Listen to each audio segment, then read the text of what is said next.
నమస్తే, welcome to dot news. నేను Anusha. Senior నేతలకు వెన్నుపోటు పొడిచారు చంద్రబాబు నాయుడు. ఒకప్పటి తన మంత్రివర్గ సహచరులు, పార్టీలో సీనియర్ నేతలు అయిన వారికి మొదటి 3 జాబితాల్లోనూ టికెట్ కేటాయించలేదు. ఇక 5 అసెంబ్లీ స్థానాలు, 4 లోక్సభ స్థానాలు మాత్రమే ప్రకటించాల్సి ఉంది. చంద్రబాబు వైఖరిపై సీనియర్లు మండిపడుతున్నారు.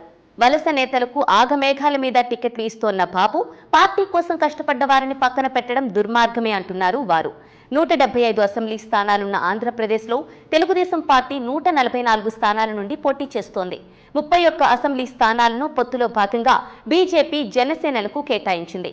144 నియోజకవర్గాల్లో మొదటి జాబితాలో 94 మంది అభ్యర్థులను, రెండో జాబితాలో 34 మందిని ఎంపిక చేసిన చంద్రబాబు నాయుడు మూడో జాబితాలో 11 మంది ఎమ్మెల్యే అభ్యర్థుల పేర్లు ప్రకటించారు.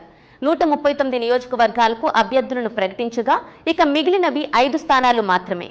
కానీ పార్టీలో టికెట్ ఆశించి భంగపడ్డ వారి జాబితా దీనికంటే పెద్దదే. చివరి జాబితాలో ఈ సీనియర్లలో ఎవరికైనా చోటు దక్కుతుందా లేదా అన్నది చెప్పలేం. వాడుకొని వదిలేయడం తమ నాయకుడికి అలవాటే అంటున్నారు టికెట్ కోసం నిరీక్షిస్తోన్న నేతలు.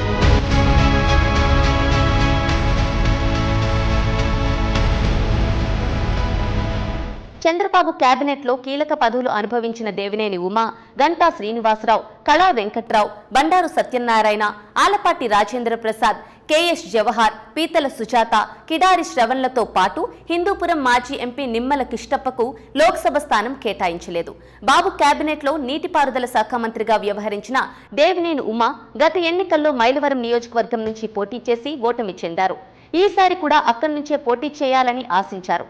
గత ఎన్నికల్లో దేవినేనిని ఓడించిన వైఎస్ఆర్ కాంగ్రెస్ నేత వసంతకృష్ణ ప్రసాద్ కొద్ది రోజుల క్రితమే టీడీపీలో చేరారు. అలా వలస వచ్చిన నేత కోసం దేవినేనిని బలిచ్చారు చంద్రబాబు. వసంతకృష్ణ ప్రసాద్ 100 కోట్ల రూపాయలు చదివించుకొని సీట్లు కొనుక్కున్నారని దేవినేని వర్గీయులు మండిపడుతున్నారు.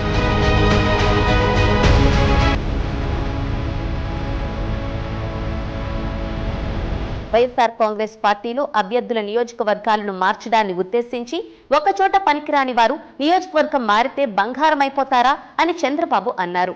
ఇప్పుడు ఇదే ప్రశ్నను టీడీపీ నేతలు చంద్రబాబుకు సంధిస్తున్నారు. వైఎస్ఆర్ కాంగ్రెస్ కు పనికిరాని వసంతకృష్ణ ప్రసాద్ పార్టీ మారగానే బంగారమైపోయారా అని దేవినేని అనుచరులు నిలదీస్తున్నారు.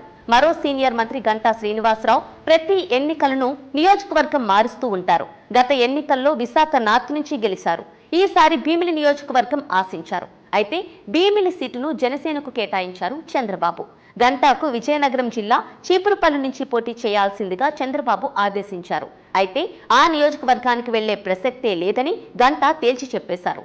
ఈ నేపథ్యంలో 3 జాబితాల్లోనూ గంటాకు ఎక్కడా సీటు ఇవ్వలేదు చంద్రబాబు. గంటాకు ఈసారి టికెట్ దక్కడం గగనమే అంటున్నారు రాజకీయ పరిశీలకులు.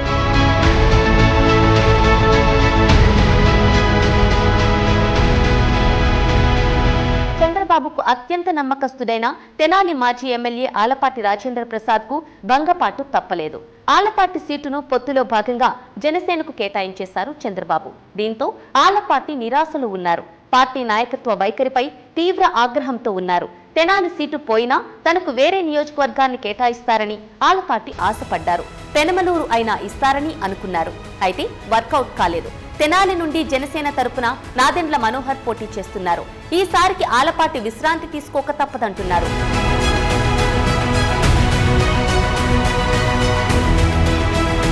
కోవూరు నియోజకవర్గం ఆశించిన మాజీ మంత్రి జవహర్ కు మొండి చేయి చూపించారు చంద్రబాబు. మహిళా మంత్రిగా పనిచేసిన చింతలపూడి మాజీ ఎమ్మెల్యే పీతల సుజాతకు కూడా హ్యాండ్ ఇచ్చారు. ఉత్తరాంధ్రలో బండారు సత్యనారాయణ పెందుర్తి సీటు ఆశించారు. ఆయన్ను కూడా చివరి నిమిషం దాకా ఊరించి ఆ సస్పెన్స్ ను అలాగే కొనసాగించారు. మాజీ మంత్రి కిడారు శ్రవణ్ కుమార్ అరకు సీటు కోసం పట్టుబట్టారు.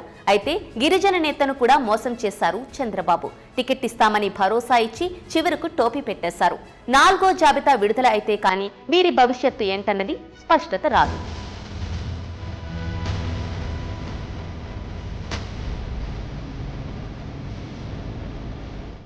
Please subscribe Dot News.